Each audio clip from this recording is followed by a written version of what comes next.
we need to think, how can I support myself on a daily basis? My morning, my lunch, making sure I have a break, my dinner, my evening. What am I doing to support myself? And how can I make sure that my timings work? And how can I make sure that I end each client? So as I said, I use the bush flower space clearing spray. So that's an option.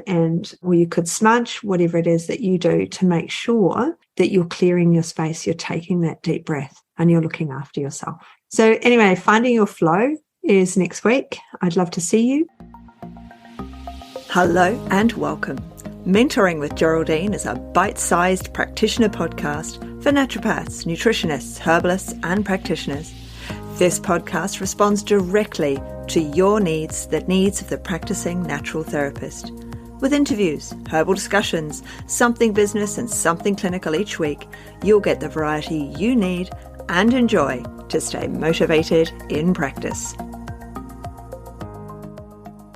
Hello, everyone. Today's episode is from Strictly Education and Support. It had a lot of people commenting on it in the group, and I've had lots of messages about it. So I thought it really should be turned into a podcast. So I hope you enjoy today's podcast on space clearing, dealing. It's how to really make sure that we can stay in this business without burning out, how to deal with all the emotions that go with being someone who has to hear all of those stories and all of that input from our clients. So I really hope this helps you in practice. See you soon. Hello, everybody. How are you all? How's it going, everyone? So welcome to #Training Tuesday. Now, chances are you're coming back on the replay, so don't forget to type in #replay because it means that you can find the videos really quickly. When you're looking for them, you think, oh, what was Geraldine saying about molluscan? What was Geraldine saying? And you can just type in #replay and everything that you've commented on will come up. It's just an easier search mechanism. The other thing is, don't forget to share with your friends. So tag people in the post that you think may need to know something, or share the group with your colleagues and with other students and share it in the groups that you're in. So the easiest way to do that is just to share the link rather than actually inviting your friends, because the system is that if you invite someone and they don't fill out the questions, if I admit someone who hasn't filled out the questions, then you haven't agreed and you actually get put into some sort of Facebook jail because you haven't agreed to be here. So you have to fill out the questions. So it's actually easier if you just share the group with your friends. And I'd love you to do that because there's a lot coming up. There's Finding Your Flow is coming up next week. And there's actually a lot more in it this time. So there is a very nominal price. It's $27. So it's a tiny nominal price, but it's just that little bit of price to make sure that people who attend actually they've got a little bit of skin in the game. It's not much skin. It's only a tiny bit of skin, really, isn't it? $27. But that is coming up next week on the 28th. We're doing that at lunchtime. I always do it at a different time, but I do it 6 months apart. It's always a bit of a break. What else? We've got a graduate mastery program coming up. So if you're interested, then book a focus call. I will add some links to this conversation later so that they're in the chat there. Now, what am I talking about? Today, I am talking about our boundaries and about overwhelm. There've been a lot of conversations in a lot of groups about how do I deal with overwhelm? I'm getting overwhelmed seeing all these clients. I'm empathy burnout at the end of the day. How can I cope with seeing all of these people and not just be absolutely dead at the end of the day? And it's something that for me, it happened over time because I was very limited with the number of hours that I had when I started out because I had small children. I had a husband who was always at work. He's still always at work, but my children have grown up. And so I didn't have any support networks. I did have nannies, but everything very prescribed times. And I was working as a nurse as well. So everything was very prescribed. So I knew exactly when I could and couldn't work. And they were small spots of time. Kids are in kindy for 2.5 hours. So I could see 1.5 clients sort of thing. So being able to make sure that we have our boundaries in place is really super important. And so as I was building my business, I could literally only see initially 5 people a week. So empathy-wise, I didn't burn out. I'd get confused with things. I'd get overwhelmed by things. But then those people would go on holiday when I went on holiday because I was seeing parents of young children. And so they didn't want to see me. So I would have those natural breaks happening. Now, when I think about that though, like I started out, I was doing 5 for years and years and years. I'd do 5 people. It's all I could see because I had a toddler and then I had kindy. And when they started school, I did reading in the mornings and things like that. And school parents wanted to see me at 2:30 because pickup was at 3. And then 3:30, they want to see me with their child. So it's very prescribed. Again, I did a late night. I'd always done a late night Monday. And so that increased my numbers from 5 to 7, I guess, by the time we got to school or before school. Well, by the time my daughter was in kindy and my son was at school, I was doing 5 to 8 people a week. And then after I'd done those, I was slowly building the number of clients into the small allotments of time that I had. I would do any paperwork at night, in the evening. I was still studying. You're always studying. Aren't we just all naturals, constantly wanting to study, constantly wanting to learn something new? I think that's one of the things about being a mature age student is you just want to keep learning more. So my client numbers increased again as they started in primary school and they started being able to walk themselves to school, then, school buses. So I could have more and more clients. I remember I'm still working as a nurse on the side, so I still had a very limited amount of time in which I could see clients. But what I did discover is I made it up to about 15 clients a week, and that's my empathy cutoff. Okay, so I could work as a nurse 2 days a week, but my maximum seeing clients was still 15. Because with my nursing, I got used to it, really. I'd figured out the burnout. I'd figured out those things, and I was able to go from one client to another. The adrenaline kept me going. But when we think about burnout, how can we avoid it? Because what I'm seeing in the groups is a lot of people who are relatively new to practice really struggling with this overwhelm and burnout. So I've obviously got a couple of courses that help people because you're in community, you're in group, you're in the graduate program, or you're in the next level program. Many of you will have had that email that shot off a couple of days ago and people are replying to now about coming on Monday to see what the next level group's all about. So having community really helps with overwhelm. And lots of people, I can't fit it in, can't afford it, I can't do this, I can't do that. Basically, we can all afford what we want to afford at the end of the day, can't we? Let's be honest with ourselves. So I couldn't really afford that reflexology I had today, but I went and had it anyway. But when we think about our times, we think about our boundaries. They're really, really important. And when we place those boundaries in train, I would, my daughter was at kindy, so I was able to do, see 1.5 people. So I could see a new client and a return, or I could see 3 returns, half an hour appointments, 45 minutes really. But kindy's up the road. So I would get a walk afterwards. And then I would get a walk home. I wasn't diving into the car and driving. There wasn't huge stress involved. And that calmed me down. That relaxed me. And that got me outside. It got me breathing fresh air. I'm in the city. But because I'd had those boundaries in place, I knew what I was doing for that time. I'd set up those times. It's the only time I could see those people. Then I'd go for my walk. I'd come back. My brain space will have changed in that walk. Because we have to remember when we're changing from one thing to another, we have to change our brain space too. And so it's quite important that when we set up our systems, we make sure, if you're a massage therapist, that you don't try and go massage, naturopathy. You set up that table and you do a morning of massage. You funnel those people as you're talking to them. You're saying, they're saying, I got bad guts. And then you're saying, well, it sounds got a lot going on. Rather than me just selling you something on our chat here, I really need to book you in for a naturopathy appointment. And I see people naturopathically on Tuesdays and Thursdays. We need to funnel them over into our other business, because once you've got one client, then that client, you'll see them for other things as well. I see my naturopathy clients, I'll see them for hypnosis, for example. But what we really need to make sure is those boundaries are in place and we're not trying to double up. So as a massage therapist, you're not massaging away and trying to solve all of their problems and answer everything that's going on for them. We don't want to be doing that. We want to make sure that we've got those into their designated times and their designated time slots. And so we're able to work within our systems better as well, because we're starting at the beginning of the appointment. We know what we're doing. We're going through to the end of the appointment. Now, so client numbers, really important. So I found that 15 a week was where my empathy, I just ran out of empathy. And so when I had to go over 15, so coming up to holidays, things like that, then I would, because I was lecturing by then, I would ask one of the students to come and work with me for the day so that I could see 15 people in a day rather than a week. And I could really get through all the people before holidays. Or I get another newly qualified naturopath in with me, because it just sped things up. They had quite a big room here. They would sit over by the herbs. I'd do all the talking. I'd do all my stuff. And then I would say, we're going to put blah, blah, blah in your herbal mix. We need this, this, this. And so, of course, they would get those things down. They would mix the herbal mix up. And I would do it I do? And then they'd be gone, and it was so easy. It was fast, and I was able to push more people through because I knew where my weekly limit of 15 people is. And I've said this to people before, and then I thought, 15 is not many. And then I've heard them 2 years later, you know what, Geraldine, 15 is about mine as well. And that's why ultimately we work in programs and things like that, so that they've got other things to do, so that we can see the people we need to see. And I coach people, so I'll be seeing them repetitively as well. So your client numbers before you burn out, figure out what your number is. And some people set 30, 40 people a week, and that's great. Fantastic. Good on them. I just can't do that. So boundaries.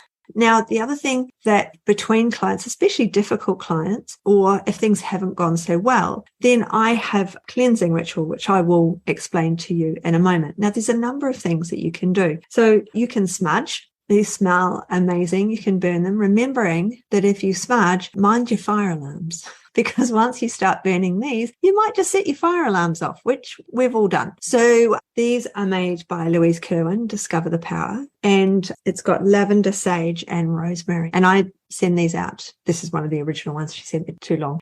They're much shorter now. And I send them out for my virtual retreat. So my Academy members will all be getting a smudge stick and some, they're called bushflower essences, as part of their retreat pack in November. And we smudge then, and we smudge our rooms. But anyway, I'll stop smelling my smudge stick. And I'll talk to you about how I cleanse between clients and what I do while the clients are in the room. Now, a long time ago, I would burn essential oils, but then I started having clients in who are allergic to everything. And so you can't have these smells going on in your room. You can do space clearing sprays, and you can do bushflower sprays, because of course they don't actually have a smell. So that works very well when you've got those sort of people coming in. The other thing that's really good in a room to help reduce things, Sungite stone, which all of my attendees will be getting this year as well as part of the Academy retreat, because that helps with your EMF. The other thing, so stone and salt lamps. So I have salt lamp going. So I've got big salt lamps, and I've got those in my room all the time now. I tried to get one to show you, but it's actually tucked down behind the screen and everything. And I looked at all the cables and I thought, no, that's far too difficult to get everything out. Everybody knows what a salt lamp looks like. I was thinking 2 per day for myself, starting out a morning and afternoon appointment. That way I can increase as I'm confident and comfortable, says Louise here on Facebook. And absolutely, we start out slowly because we're learning as we go. And fine, I had tons of background knowledge because I had all my years of nursing and all my training and everything else. But especially if you're just coming out of college, you're wanting to go down those rabbit holes. You're wanting to figure things out. And so we need to start where we're comfortable on those lower numbers. So client numbers, boundaries, make sure your boundaries are in place. On my phone, it doesn't accept unknown phone numbers. My iPhone, and answer messages. Hi, thank you for calling Geraldine Headley at Highgate Proactive Health and Mentoring with Geraldine. I filter all my calls. If you want me to ring you back, please leave a message because I'd love to speak to you. But I get too many sales calls and I don't have time. So please leave a message. I'd love to get back to you or something like that. You ring it, you'll hear it. And then I get all of these hang up. And then, of course, I get a message that says the caller didn't leave a message. I'm like, no, because the caller was probably trying to sell me something. And I've saved myself 10 to 15 phone calls a day. Booking in. People can book in. I had somebody book in yesterday. So that was really nice. Email came through, $632. Clients booked in. Thank you very much. I have a look through and they found me online. They may well have tried to ring me. They can book a discovery call or they can just book straight in. And she just booked straight in. I had another one last week. It just pops up. And I don't have that many hours open for new clients. So for them to find a spot is really lucky. So my systems are there so that I don't have to over interact, so that there's automated emails going out when people book in. So if somebody books in at 10 o'clock at night, they will get an automatic email saying, thank you very much, congratulations, and this is your information. And so we need to have these things set up because all of this stuff adds to our overwhelm as well if we're not in flow. Now, we really need to center ourselves. We really need to make sure that we start the day on a positive note. It's a really good idea to have little rituals in the morning to make sure that you're ready for the day, and then to have rituals at the end of the day as well. So my ritual at the beginning of the day, fine, I shower, I might exercise, I might go for a walk, all of those things. But then I have a dirty chai latte with almond milk. And I sit and I relax with that. And I don't come into my office with it. It doesn't come into my office. I sit at the dining room table and I enjoy that. But I do look at my phone again and say, okay, these are the things I have to do. I have a little mental discussion with myself about, I really need to send those emails today, or, oh, that thing I forgot, I need to do that. But I'm not really concentrating on it. I'm actually just enjoying my one real coffee a day. Okay. Because my coffee's got up during COVID, my coffee's got up to like 4 or 5 a day. And then of course you've got to wean yourself off, haven't you? Whereas one coffee a day, you can miss it the next day and not go through all the whole weaning process. So I enjoy that coffee. And then once I've had that coffee, then I come to my office. Then I come and sit down. Then I open things up. Then I check my desk blotter. And I've got some things written here. So at the moment, I've got making sure I've got my little list of what I'm going to talk to you about. So I check my desk blotter. I have a look through things. I've looked at the diary already because that's first thing in the morning to know where my first client is, or my first mentee, or my first whatever it is. So I know already, especially if on a Wednesday I've done clubs in the morning online, and then I know that I've got to get changed to first client. But I come and check my desk blotter. I know what I'm doing. I know where I'm headed with that day. I've started to now really designate out different days for things. So like the Monday is a mentoring day. So I see my graduates mastery program in the morning. Then I have my next level groups through the day. And now in the evenings, I've also got a project next level group as well. So that's really working on people's projects. It's just same but different, but it all happens on a Monday. So I'm seeing all these mentees on a Monday. Tuesdays, I'm dedicating to the academy. I'm seeing clients as well, though I'm seeing mentees on Tuesdays and Wednesday. And then on Thursday, it's for clients.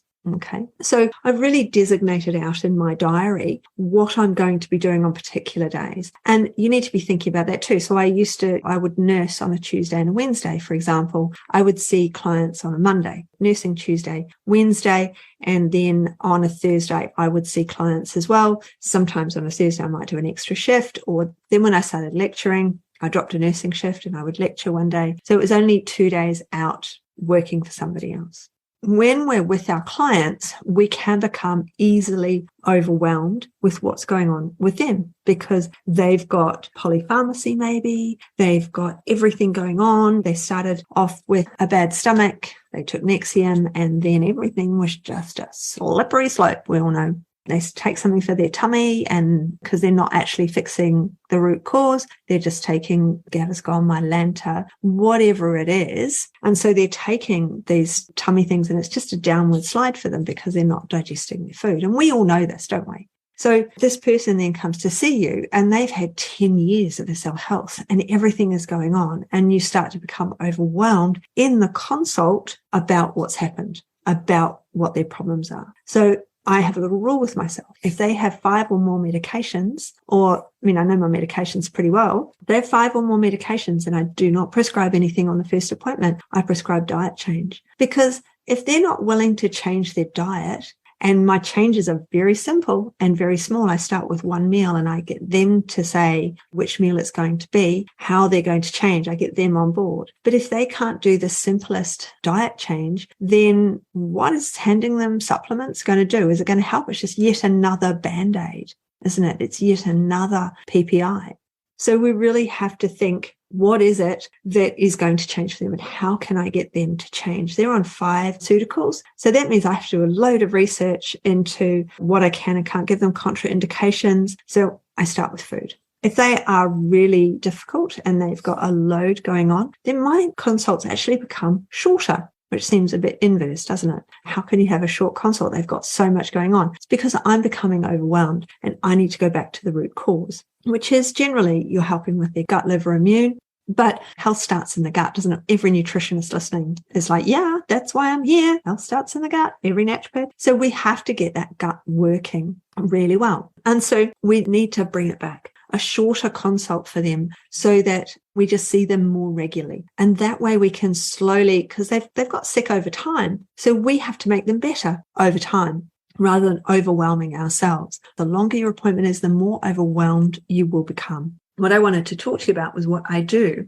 when I become overwhelmed. So if I've seen a number of clients, then I will do some sort of space clearing in my room. So I've got my salt lamps going just down behind all my electronics here. I've got crystals on the side here as well. Some people like the crystals, some people don't. I don't know. I like the look of them, if nothing else. But what I do is I stop, I take a deep breath, and I really think, okay, why am I overwhelmed and what's going on? What has caused me to feel like this today? I do question myself and I ask myself, because it might be really obvious. It might be, oh, that client was so difficult and that one rushed and I don't like that one. And it feels like being in with the school principal and I don't like that one and I don't like that one. Yeah, she got your period this morning and had a bit of an argument with your husband the night before and the kids were a nightmare to get them to school. So it actually all went wrong much earlier. And so you've started your day on a higher plane of stress than you really want to be.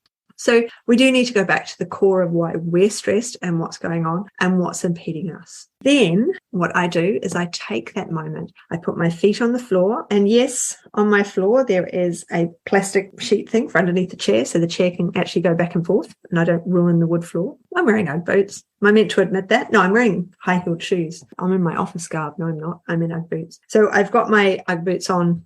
Yes, I'm on the plastic floor, but I've got my feet flat on the floor. I take that deep breath and then so what we do is we put ourselves in a bubble of white light. As someone pointed out to me years ago, if you're in a bubble of white light, what can go in and out? We need to be able to breathe. Our bubble needs to breathe. So I imagine, and I get people to imagine that it's, your screen door holds everything out, but there's airflow. So it's always a bit grubby, your screen door, isn't it? Because it's got dust and everything else on it. So I imagine that my bubble is made of screen door metal. So everything can go in and out. And then what I do is I want to deal with my aura, don't I? So I stroke it. I flush it because I want everything to go out and I want fresh air to come in from the top. And I want all of this stuff to go out down low and get rid of it.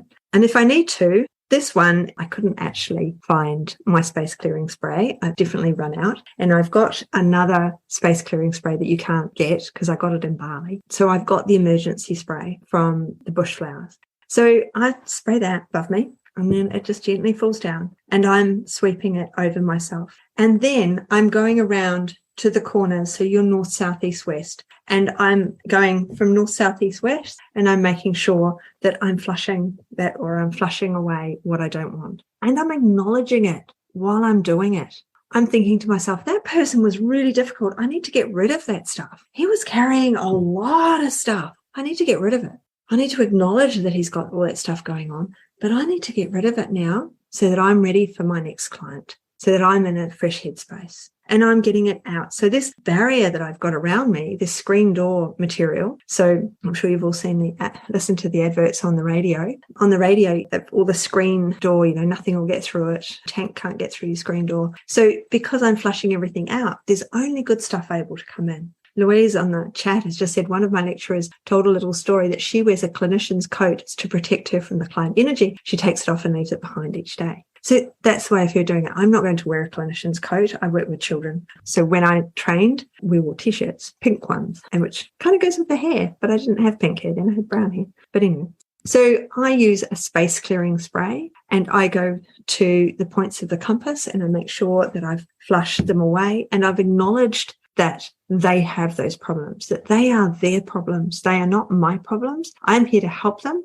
and I will facilitate that help. But I'm a change maker, yes, but I'm not at home with them and I can't do those things, okay? So we need to think about that. I'm a change maker. I'm going to support them. I'm going to help them, but I am not them. I am not their chef. I am not the person that's actually going to do it. They are the person who actually has to do it, which is why with coaching, I do have a coaching course for us. Because coaching courses I did a year's coaching course and I've got to say that information was wonderful, but I still had to make it work for a naturopath, a nutritionist. So I make sure that I clear. Sometimes I haven't got time to really think about it, sit down, I'm getting rid of one and the next one's coming in which case I will just spray between the door and back to the room.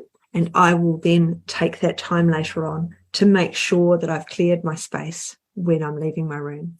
And the other thing at the end of my day, because I work from home. Now, when I started working from home, I've told you before, I just moved the room around, literally moved the room around. The TV was here in front of the windows and every night I threw a sheet over the TV. My clients would sit on my sofa And my wheelie chair sat on the far side of the room in front of the computer because I handwrote notes. So I would make sure all I would do the next day is bring the wheelie chair in front of the TV. So I have the door close to me so I can leave if I need to. They're opposite the door. So they can't, and there's a little table in front.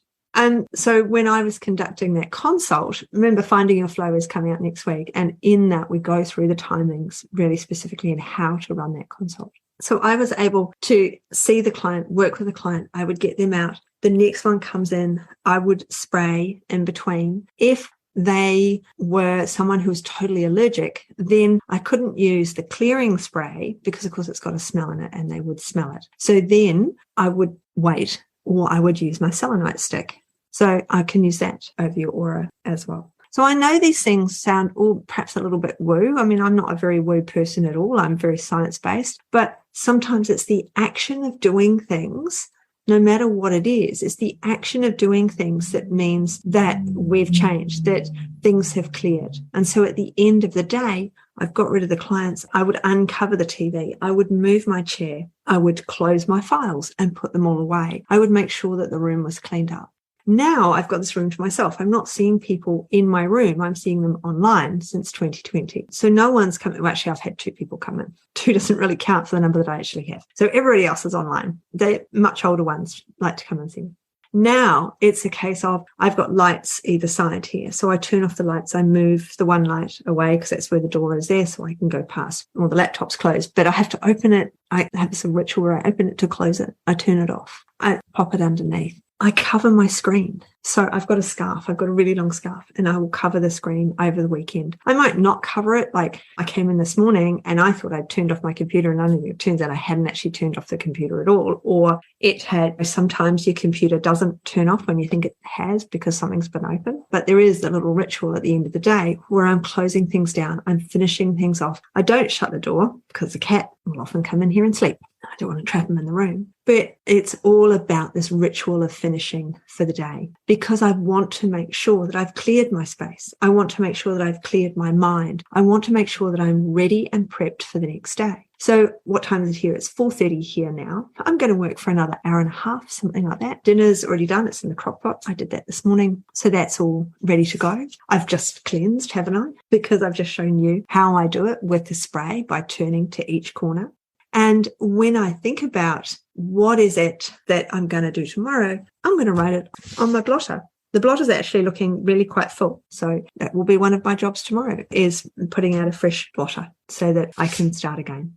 Making sure that we have these little rituals, even though with our rituals, you might think, oh, it's my ADHD, it's my that. But these things help us all, no matter what our underlying personality is. Knowing that we have structure helps all of us. It helps small children. It helps elderly people. It helps everyone. And having that structure and organization will help you to be in control because that's the other thing. When we become overwhelmed, we're actually out of control. And sometimes it does feel like you're racing down a road with a car out of control. But other times when we feel we're out of control, it's because everything is, there's just so much to do, or the things that there are to do are very intense. So shorten those consults. Come to Finding Your Flow next week. Learn how to have a shortened consult that's constructive, that doesn't burn you out, because burnout is really, really common in our industry.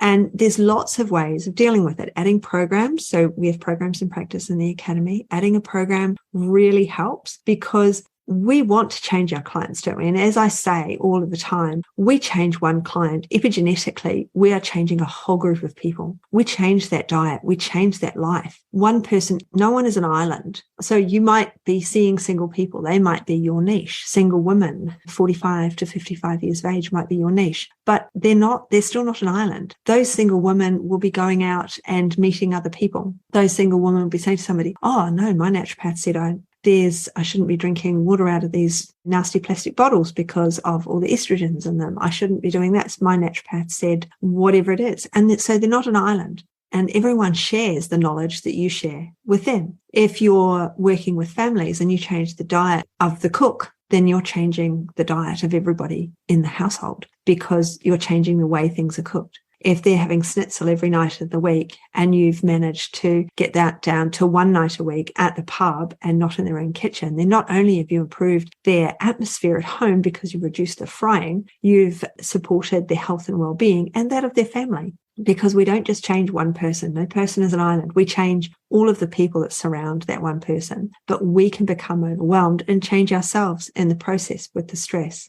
So we just need to make sure that we have systems in place to be able to monitor our time. We have boundaries in place so that when we finish for the day, we really have finished. My phone goes onto focus, some bizarre thing. Anyway, it's called itself now. But at 7:00, that's it. I don't get messages. I don't get phone calls. Nothing comes through on my phone. And it is my home phone. So only my favorites, only people marked as favorites can ring me after 7 p.m. or message me or whatever. I have my notifications off.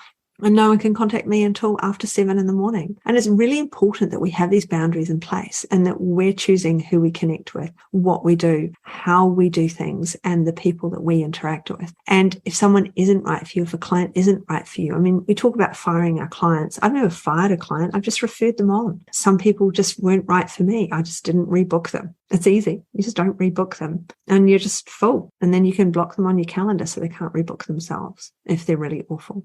But some people just aren't our people. And that's another reason to niche down so that we know and we're getting our people, because the more you know a subject, the easier it is to see those people. I mean, I work a lot with children, obviously, all the pediatric stuff, and there's pediatric online mastery course later in the year. Won't talk about that now. So I know who my people are. I do a lot of gut work. I do a lot of longevity work. And so my people turn up and I'm really happy seeing my people. And every so often someone will turn up that isn't my type of person. They've got my problem, the problem that I like dealing with. But I was talking about one client I had. She was a secretary to a principal for all of her working life. And every time she came in, I felt like I was in the principal's office. It was really hard to work with her. Not my ideal time. And I always had to make sure that I cleansed my space after I'd seen her, because it definitely left me feeling affected. All right. Even though we got her off her all sorts of medications, we got her so like different person, totally different person,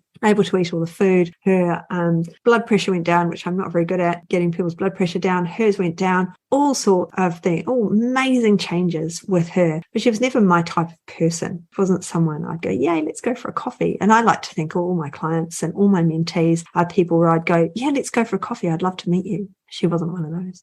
But we did amazing work with her. And so I know that I changed her. She would cook. She cooked for the husband and the children when they came home and the grandchildren. I changed the grandchildren's lives. They weren't getting the sweets anymore because I had encouraged her to improve her life, her well-being. So we affect people. Every time we see someone one-to-one, it's really important and it's really beautiful that we do that, but it can be overwhelming. So we have to make sure we're protecting ourselves and we're looking after ourselves, and that we maybe limit the number of people that we see. We definitely make sure we've scheduled ourselves a lunch break or a coffee break. We 100% make sure that we have systems in place just when we start up the day and close down the day. And we make sure that when we're overwhelmed, we've got someone to talk to. You've got someone there that understands. Well, my husband works for somebody else. He does not understand what I do. Okay. He can't. He doesn't know what I do. He doesn't sit consult with me. He does think that, just like my cleaner thinks, that all my clients are really lucky because they all go away happy and laughing, and they all have a great laugh while they're in here. And we do. We have a laugh. I have a laugh with all my clients, except that one woman that I thought was the principal, rather than that being her boss all her life. But we have to have systems in place to support ourselves, to support our well-being, to support our mental health. And we have to make sure that when we start to become overwhelmed, that we're really looking outside the square. We want our clients to improve their life and their diet. There are clients that we get in that we want to refer to psychologists. There are clients that we get in that we know need psychiatrists. There are clients that we get in that we send them for a massage. We send them for acupuncture, whatever it may be. And we need to make sure that we're doing those things for ourselves as well. So I go for a massage with Denise every 6 weeks, and about every 6 weeks, I reckon it is at the moment, I get reflexology in the city. So this morning I went for reflexology in the city in one of the shops, and I always get the same lady. It's great. And there's the little things that we have to do for ourselves so that we can keep supporting others.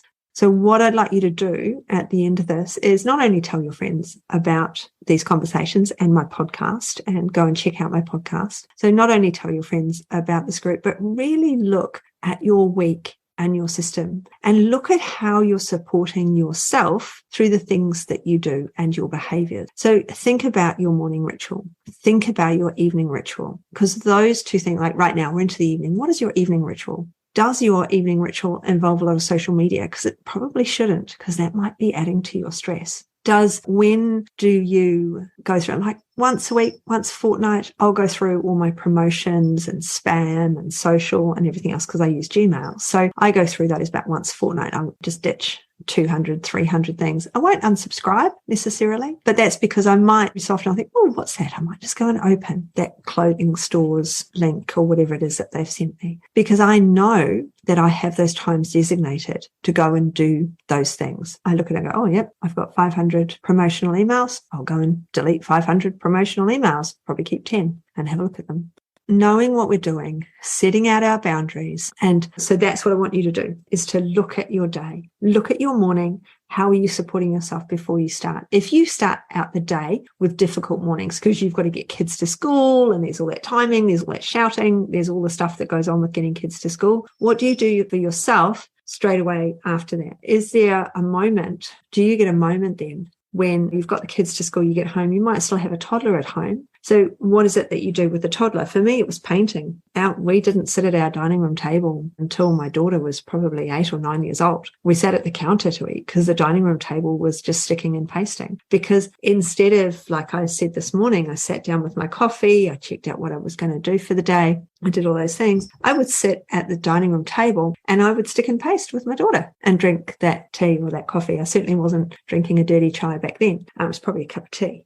So what is it that you're doing to support yourself? What can you implement to support yourself? And tell me in the thread, you're listening. What is it you're doing to implement these changes for yourself, and how are you supporting yourself? And what do your evenings look like? Maybe your mornings are okay. You don't mind all that rush around and that busy, and then home and straight to work. And that's totally cool. It might be you then drop the kids and you go into an office space. 5 minutes sitting at, you're just organizing what you're going to be doing for the day, sets you up and starts you off. But what are you doing in your evenings? How are you making sure that your boundaries work for you? How are you making sure that you're supporting your mental health in the work that you do, which is a stressful job? We have a stressful job and we all have stressful lives. We all use up our empathy. It's like a bucket and it gets empty, doesn't it, Soraya? It gets empty. Our bucket can get really empty. And so how are we filling that bucket up? How are we looking after ourselves? What are you doing to support yourself?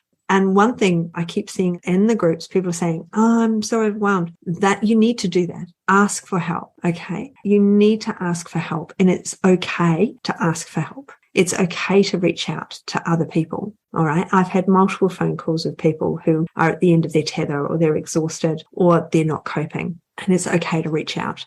I know that I'm going to be finished in here by 5:30. Sometimes I'm not. Sometimes I'm still sitting here at 6:30 because I'm so in the flow, and then I'll hear my husband come home and I'm like, oh, quick, turn it all off. But I know when I turn it off, I've turned it off. And I do late nights as well. But if I'm doing a late night, I'm not doing it in the morning. Every day is different for me at the moment with work, study, family commitments, but there is a basic routine for each. Exactly. Definitely room for improvement. We all have room for improvement all of the time. And work will never finish. All right. So we will always have work to do. We run our own businesses. You will never not have something to do. Absolutely. I do late nights because I will not do a Saturday. I will not work the weekend. I mean, I do work the weekend in my own business. My husband works weekends. So when he's on call, I will sit down and do paperwork. I'll write a talk. I'll do something like that. But I will not see clients at the weekend. I want to do it in my own time, in my own way. But I have those boundaries in place to make sure that I am setting myself up for the day. We don't have a routine with little ones. It can be really hard.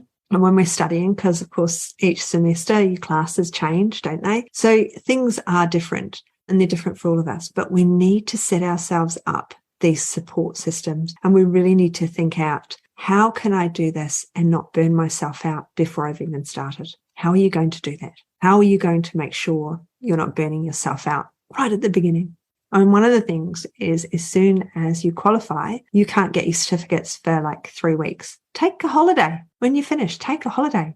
I love candles. I've got candles in here. When I was seeing clients, of course, people are allergic and their reactions, so I couldn't light as many candles. And there's some beautiful soy candles out there now, aren't there? Like the companies, Oborn's got some amazing, and Renner, they've got some beautiful candles you can buy. That's one good thing, isn't it? About wholesalers, you can get yourself a really nice candle. But we need these things, and we need to think about, how can I support myself? Who can I talk to? Who is there for me that will support me in the job that I do, which is a tough job. It's not an easy job, what we do. And there's a lot of work pre and post, and there's always more work to do.